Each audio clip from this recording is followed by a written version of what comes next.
Good morning and welcome to Small Business Matters. Have you ever tried to travel on your own? And I'm talking, when I say your own, I don't mean alone.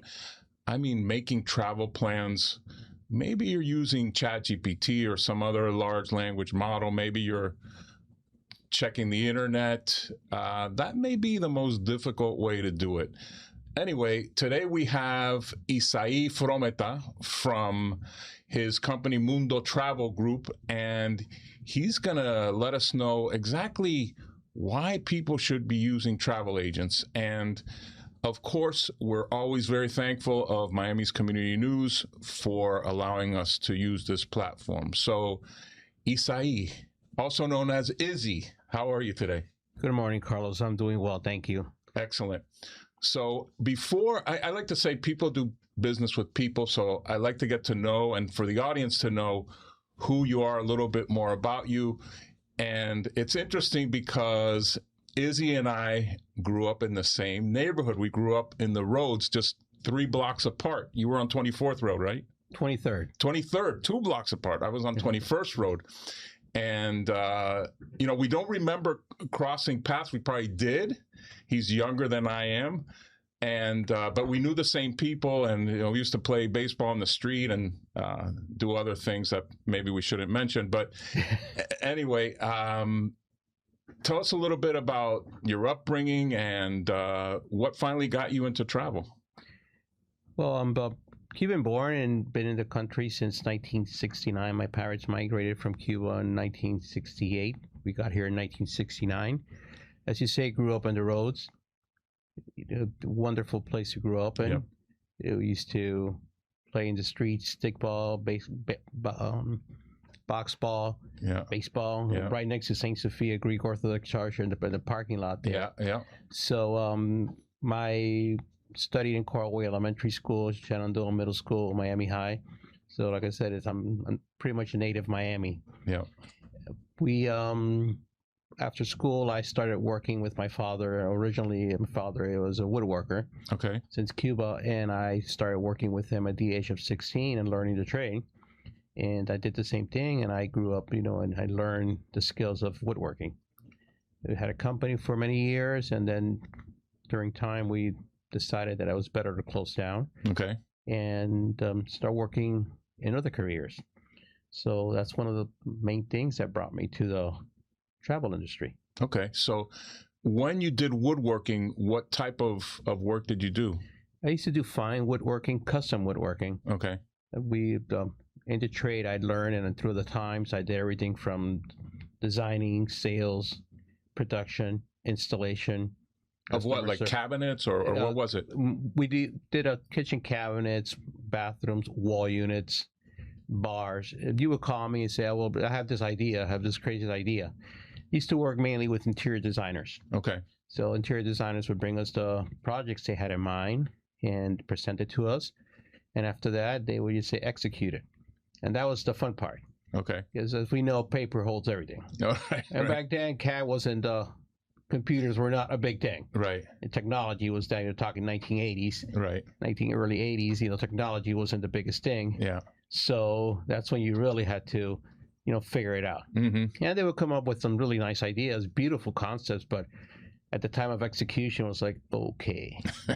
But, we always managed to.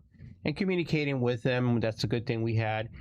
The mainly the designers we worked, they were very pleasant to work with. They were open to suggestions. Yes, we had to do some tweaking, as we do in any industry. We do some tweaking here, tweaking there, but the outcome was the same. Produce a product that the customer was satisfied to their standards, and make sure we deliver the product on time and quality. All right. So how did you get into the travel industry?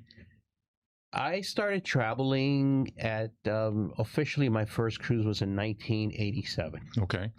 I do remember my parents in the early 70s, there was a very small cruise ship called the Monarch Sun, and I remember them going on it. It was a big thing. Growing up in Miami, going to Miami Beach, crossing the Causeway all the time, you looked over and you dreamed about them. Mm-hmm. We grew up in the era of the Love Boat, which was the biggest, right. the biggest thing. True.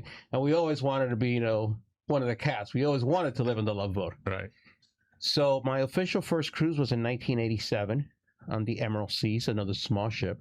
Okay. You compare it to now to the existing mega ships. Those super ships, those incredible. things are like, they look like little, literally look tiny, little tugboats. I was seeing some pictures the other day of old time Port Miami. Right. And they were showing some of the there, and it's like, oh my God, So they show like the mega ships next to I've had mega ships, and they've had, what they do is they, where they have 6, 7, 8 ships, and you go, where those 3 ships are now, that's where one ship now goes. Right. Got it.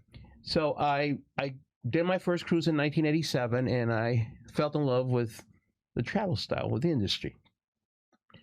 My second cruise was in 1989. And from there on, the passion grew. I have always loved to follow my pastime, my hobby, and my things at night. I always love to follow the making of the ships. Oh, wow. Since they do what's called a coin laying ceremony. What is that? That's coin laying ceremony is when they lay the first piece of metal. It's a very old tradition, from 1700s. They lay a coin on the actual keel of the ship. Okay. And it's for good luck.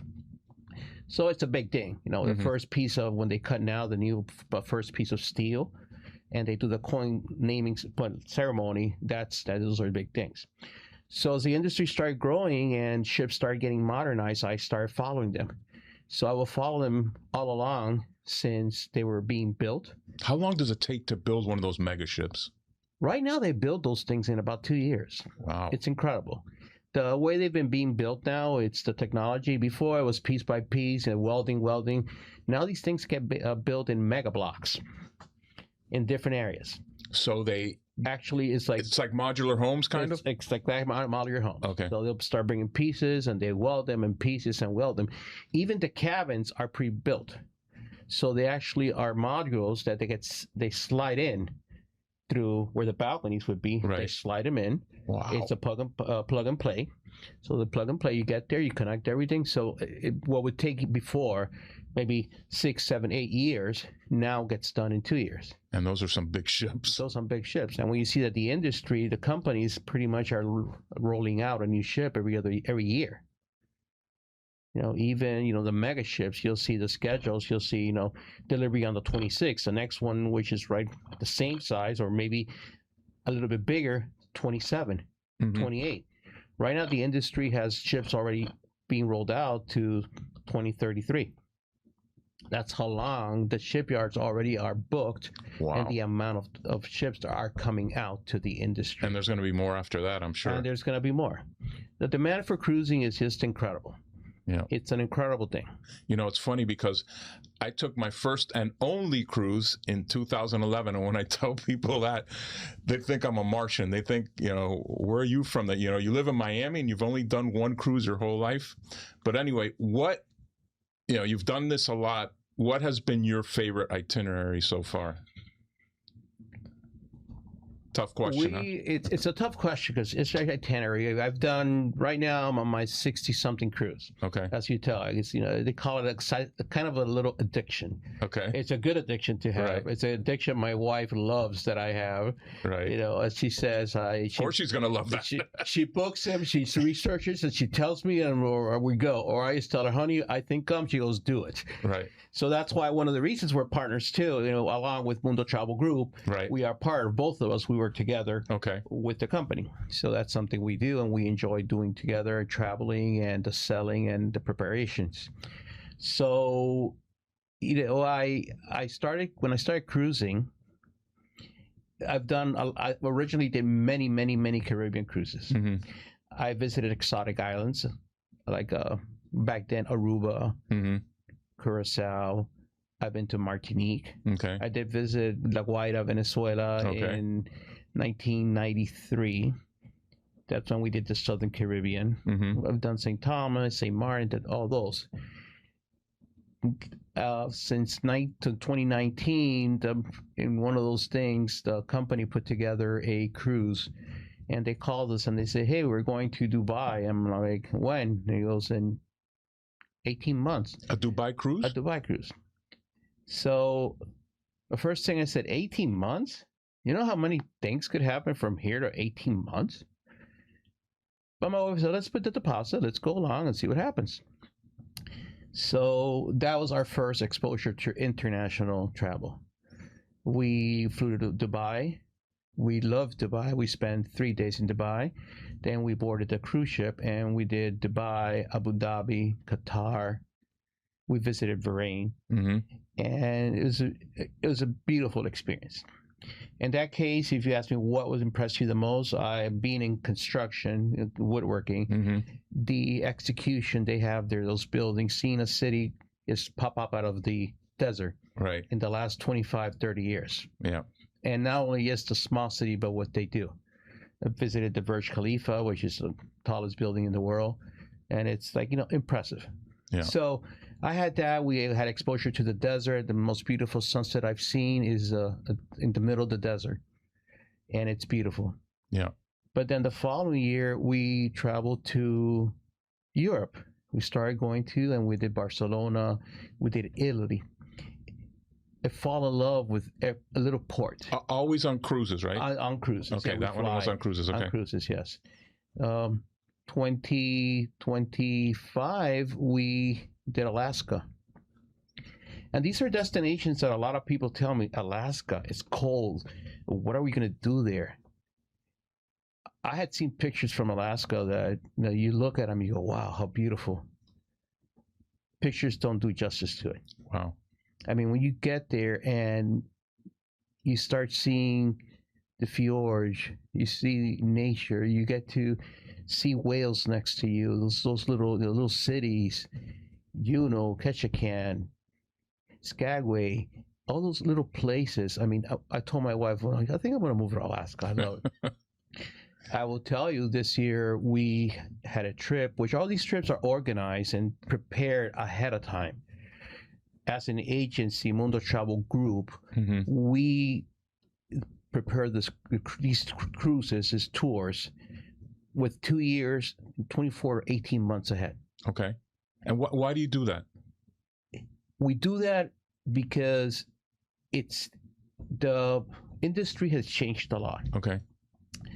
Before, we remember saying, I'm going to wait till the last minute deals. Right. A week before the cruise, Yeah, we're going to get there and we're going to find a cabin. Well, there were times that I'm going to show up to the port and I'm going to get cabins. Even like that? Yes, there were times that you would show up and if you had cabins, you could sail.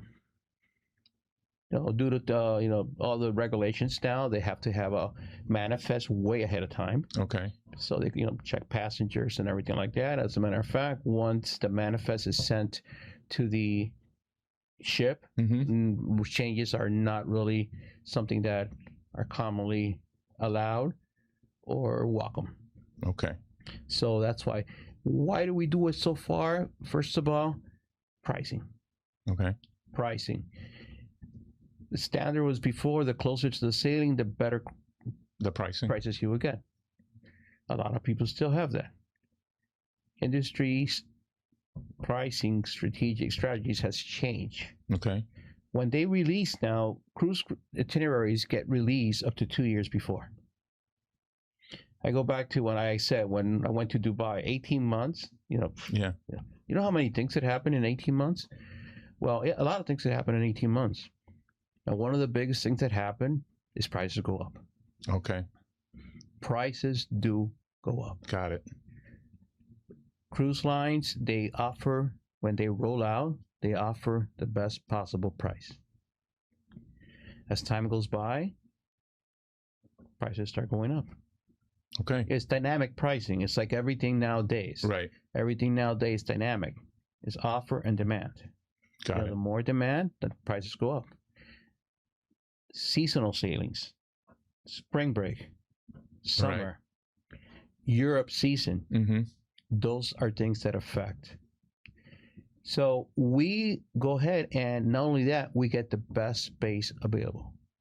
We get to choose our cabins, our location.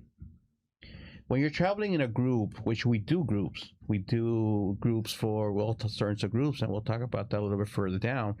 But families, Mm-hmm. I want 3 cabins together. I want 4 cabins together. when you get closer to sailing, Or I want them apart. or exactly, yes. Make sure to please put, such and such person all the way far. Right. It's interesting, and it might sound funny, but I've had people You've had people say that. tell them, do you want such and such next to you? You go, no, please. Even kids, you want your kids next to you, older kids? No, please put them away. I'm in a vacation. I want to see them for dinner. I want to see them for that, but that's it. Right. I pay for the cruise for the family, but no, thank you. I want to enjoy time with my wife. There you go. So when you book such ahead and you prepare these groups, you get the best possible locations. Okay. Is there like a preferred location on a ship that you would recommend? The front, the back, the middle, or it doesn't matter? I'll tell you, these new ships nowadays, before they would tell you, I mean, technically, industry standards will tell you midship. Midship. When we mean midship, it's location from aft to bow, bow to aft, and middle decks. Middle deck. They tend to tell you that's where you'll feel the less amount of rocking. Got it. Technology on these ships are so incredible. I've been in some rough weathers. Right. And yeah, you've done it 60 something times. You've got to hit rough weather. I've crossed some rough seas. Yeah. And it's not that the ship is not going to move. Right. Of course it's going to move. I remember saying a captain once said, people come up to me and go, Captain, why is the ship moving? And they go, do you realize you're in the middle of the ocean? You're not tied to the port. Right. You're not in a lake. Yeah. You're in the middle of the ocean. So we're going to find this, and we can't play with Mother Nature. Right. They do evade, storms with new technology. They go around storms. They go around all that. So it's so that. But the best location tends to be middle. I have clients who tell me, I prefer to be closer to the back. I want to be closer to the pool areas. Always try to book our clients in decks that are not over common areas. Got it. To keep. That's something else that happens. Because you've got a lot of traffic going through there. You have a lot of traffic. Yeah. You hear the moving of the chairs, the stomping. Sometimes you're under restaurants. Yeah. So, and it's not like it's something that you're under a storm. But if we could avoid, that's something as agents that we do. Yeah, it's interesting that you say all these things because I wouldn't have thought of all these different things. And there are fewer travel agents in general than 20 years ago, we'll say. And I think people underestimate the value of travel agents because now you hear people going to ChatGPT, going to Airbnb, things like that. And one story, I had some friends of mine, they went to Mexico and they got an Airbnb. And they ran into all kinds of issues. They didn't have hot water. And these people have 5 young kids. So those Airbnbs, I guess, can be tricky. You can get surprises at Airbnbs. You will get surprises. Okay. And is that something? Do you ever recommend an Airbnb or something like that? I mean, we do use them. Okay. We do use them. Okay. But those are Airbnbs or places that are certified, places that have been checked out. Okay. We have, we're part of the largest national network of travel. Okay. As a part of the largest network of travel, Mundo Travel Group has access to infinite amount of vendors. Got it. All sorts of vendors. A lot of people tell me, do you only do cruising? No, we don't only do cruising. We do cruising, we do international trips, we do luxury travel, we do groups, we do all that. So when we search for our clients, we search for the best. What kind of information do you ask people? Let's say, somebody comes up to you and says, I want to go to Europe. What kind of question? I mean, that's pretty vague, but what kind of questions do you ask them to be able to provide good information to them? One thing that we are a concierge travel agency. Okay. What does that mean? Concierge means just that we built the trip around you. Okay. We don't sell you a built trip. We could sell itineraries. There are many companies who just want to, but mostly our clients want to be free. So the first, when you say free, that means what? They don't want to take group tours, or they don't want to set. What does that mean? They don't want to be set to times. They Okay. don't want to set, you get to this hotel and then tomorrow morning at 6 in the morning, you have to get up because we're going to go do this and that. Okay. And then we're going to go to the Central Square and we're going to be there for 45 minutes. And after there, we're going to get on the bus. We do offer tours, Right. organized tours once the clients are there. Got it. We don't just tell the client, oh, you're okay, you got to Barcelona, you're on your own. No, we recommend, this is what we recommend for you to do. Okay. But we do it at their time. We want to go, we offer, okay, this tour is offered at 8 in the morning, 9 in the morning, 2 o'clock, 3 o'clock, and they tell us, Right. yes, it's a structural tour, it's in 2 hours, you're going to visit all these places. But if the person, after they do that, or they say, you know what, I just want to sit in the park and listen to the birds sing. Yeah. I mean, I just want to sit there because that's my thing. When you do, like we do, concierge, we do it around that. Okay. We do that. So questions we ask is, first of all, destination. Right. Where would you like to go? Right. Do you even recommend destinations? Let's say, somebody says, well, I'm going to be there a week and I want to go to Rome, Florence, Madrid. But, when they come with how do you tell them, for this amount of time you're going to be there, here's what we recommend? Is that something you do? Yes, we do, because we've already, researched. We visit a lot of these places, Okay. a lot of these cities, and we know the amount of sightseeing to do, places to visit. Right. Rome, you want to go to the Vatican, you want to go to, all these other places, museums. Right. So when they come to us and say, well, we want to do all these things and we have a week, we look back and we go, it's not that you can't do it. Right. I mean, you could do it, or you're going to be on the go constantly, or you're going to be visiting places only for an hour. Right. Or you're going to need a vacation from your vacation. Exactly. And nowadays with traveling, it's not only getting there, or I want to visit the Vatican, let's say. Okay. It's the lines, the times, the schedule. It's not like you show up, hey, I'm here to visit Vatican, right. Walk them in. No. So all those things, when we do that, we start preparing. Those are things we start preparing. Now that you talk about lines, are there things you can do to help people avoid lines and crowds? Like to get into the Vatican, I hear is, you can wait a while. There are different types of packages that we prepare. Okay. And then we offer, private tours. Okay. We offer small group tours. We offer then tours which are structured at a certain time. Okay. A certain time frame. It's 1 o'clock. You're going to be there 1 o'clock. Kind of the fast track thing, but those are prepared ahead of time. Okay. So when we ask the client, where do you want to go? So they tell us.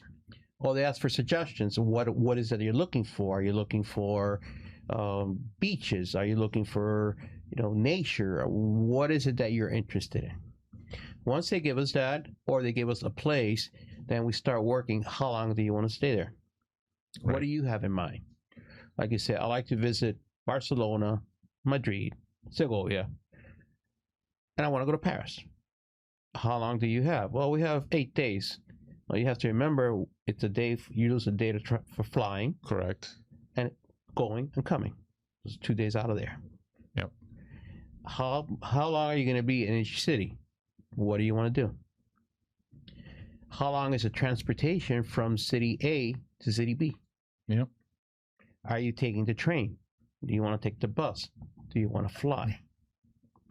So when they come with us, they come with all this bright idea. Like you say, you talk to ChatGPT and you said, I want to do this. And it spits out a whole itinerary. You could go here, do this, do that, do that. And it even tells you, you could use cruise line company A, airline travel B, hotel C and D.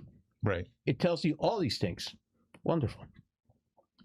But that's when you sit there and you look at the paper and you go, nice. A lot of things to do, but how many steps do I have to take? Yeah. And when we prepare the international travels, we do from, like I said, it's concierge. It's to make tailored to you. Right. We really like to focus our travel, our center around our clients' needs. They're not just traveling. A lot of people say, oh, I'm just taking a vacation. You're traveling. You are taking time, valuable time of your life to go to a specific place. You're paying good money. You're paying good money to create memories. So it's all about that. It's memories. Okay. You could create great memories, wonderful things we could look back and say, oh my God, Carlos, when I went to Dubai, I used to remember this. I was able to take this tour. I visited here, I visited there. Or you could come back and say, oh my God, what a disaster. Okay. So you avoid the disaster. We make sure to avoid the disasters. Okay. So when we're planning to that, we start putting together an itinerary. As we said, getting from city A to city B. In Europe, a lot of people like to take the train. Mm-hmm. It's a great train system. Right. It works. It works. And they have that bullet train, the fast train. Great. Yeah. Okay, but then the question is, are you going to be toting all your luggage around? Are you going to, are you willing to, if, like when I travel with my wife, we like to take a little bit of everything, sometimes a lot of everything. Right. So, it's kind of, sometimes I go, honey, we're only gone for 3 days. Yes, but what happens if? So right. There are people who could travel for a week, 2 weeks out of a backpack. Yeah. But when we're talking about travel is, are you okay having to carry all that luggage down the stairs? Take them in, get to a train. When you get to the new city, going to the other place. So those are very small questions and very sometimes points that people do not take in consideration. Absolutely. An example, in Europe, we actually we went to a cruise that we sailed out of Quebec to Miami. And we did the reservation in a hotel downtown, Quebec. Beautiful they're all little old hotels. Mm-hmm. And we're traveling for 15 days. It was during winter, autumn and winter. Mm-hmm. Sorry, winter. And of course, we had to take all kinds of both types of. We're coming down to New York, and so we're going to have different weathers. Mm-hmm. And I happened to call the hotel, and I go, do you have an elevator? Big thing. And they go, no. I was carrying 4 large pieces of luggage plus 2 carry-ons. Oh boy. And if I would have called, luckily I called and I said, can you please, they gave me a room on the first floor. Europe. A lot of times, the hotel you choose, buses can't get to them. Because they're on very narrow streets. So they're going to leave you a block away. A block or 2 or 3. 3 away. And they might leave you at the base of the mountain, or you're going to have to go up 2-3 flights of floors or stairs. Carrying your luggage. Carrying your luggage. So I've had friends who say, oh my God, I got there and I couldn't believe it. I'm fighting with the bus driver, and the bus driver goes, ma'am, I can't get this bus in there. Right. It's not even the buses, the transportations. I mean, so is that something you do also? Now you mentioned that. Let's say, I'm in Europe or Dubai or whatever. I have a problem. Can I call you? We're always available. Okay. Once a lot of people, what they ask, the first thing is, like you said, why should I pay you? That's the first thing. Right. They ask, why should I pay you if I could do this for free? And you're not really paying you because you get commissions from the airlines, the cruise lines. Okay. We don't charge. At Mundo Travel Group, we do not charge a fee to our clients. Some do? There are other agencies that could charge. Okay. I mean, that's could be every independent. Okay. Us in Mundo Travel Group, our thing is not the fee. Our biggest thing is the service. Okay. To provide a service that our clients, when they come back, they remember. When they come back, they say, wow, what a beautiful trip. What memories you helped me create. Yeah. So that's the first thing. We don't charge a fee. We don't make a cent from our clients. We do make commissions. Right. From travel agencies. What happens is people go, well, if I buy directly from the cruise company, right, from wherever, all you're doing is giving them. Same thing. They're not going to bring. They're going to say, "Oh, thank you so much for being so nice and booking with us directly. We're going to take, it's $300 commission, it's $50 commission. We're going to take it off." They're going to say, "Okay, thank you. That's money they made." Yeah. They had a person who just made the same thing we did, except they kept that money. Yeah. So. And they're not going to provide the service you guys offer. They're not going to provide. And the question was, are we in contact with them? we are in contact with our clients constantly. When we're traveling, people go, "You're traveling." We're working. We carry our laptops. We have cell phones. People go, "Do you have to get Wi-Fi? Do you get Wi-Fi? Why don't you turn off your phone?" I go, "I can't." Yeah. We have clients which are traveling. Yeah. Flights could be delayed. The flight delay, misconnection. And then you have to work out how to get them. We work with them. Got it. Okay. We work. We start making phone calls. As soon as we get that call, it's the red line. We pick it up. What's going on? Okay, let me work on it. And we're going to go to war for our clients. We're going to do everything possible. I was listening to a podcast, and the person, it was another industry, but they say we become advocates for our clients. Right. And that's what you guys do. And that's what we do. We're their advocates. So Isai, also known as Izzy, we're almost out of time. Where's your next trip? I'm curious. We have right now planned several trips, group travel. Okay. Through Mundo Travel Group. We have some in December. We're going to Galapagos. Oh, wow. We have one for 2028 to Rome. Okay. We have, several Got it. Group tours that are already booked. So if somebody needs to get in touch with you, I want you to look at this camera right here and tell people how they can get in touch with you. You can get in touch with us because it's not only me. Okay. It's, like I said, I am part of Mundo Travel Group. So you could search our website at www.mundotravelgroup.com. You could reach out personally to me through Isai at Mundo Travel Group. Or you could call me. My phone's always on. It's my personal phone, so I am always going to answer at 786-229-6005. I take calls. There are some times that I can, or sometimes, after hour calls, but we always do our best to get back to our clients as soon as they call. It's, as we said, why hire me? Why hire a travel agent? You are buying peace of mind. Yep. That is the biggest thing. We do the booking for you. We do payments for you. We keep track of the prices. Situations do occur.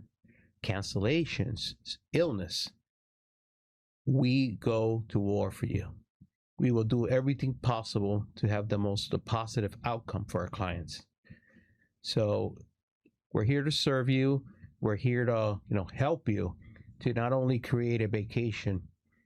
A vacation is something you could do at any time, but to create lifetime memories with your family members, with your child, to be able to look back, as I'm able to do, and those who have traveled been able to do, to look back and see pictures, or not even pictures, but the memories you have in your head, and say, my God, what a wonderful trip. I think I would rather say, what a wonderful trip, than come back and say, what a disaster. Why didn't I hire an advisor? Why didn't I travel a professional who is certified, who is specialized in this? So, being that said, you can reach us again at www.mundotravelgroup.com, or you can reach out personally to me, 786-229-6005. Izzy, thank you for being here. Really appreciate it. And who knows, maybe I'll be calling you soon. I hope so. It's been a long time, so you're due for a new cruise, for another cruise, right? And it's going to be a little bit different than the one. You'll be surprised. I'm sure. You'll be surprised. You might even get addicted to it, like we all do. I have people in my family that are already addicted. Thank you for being on Small Business Matters. We will see you soon.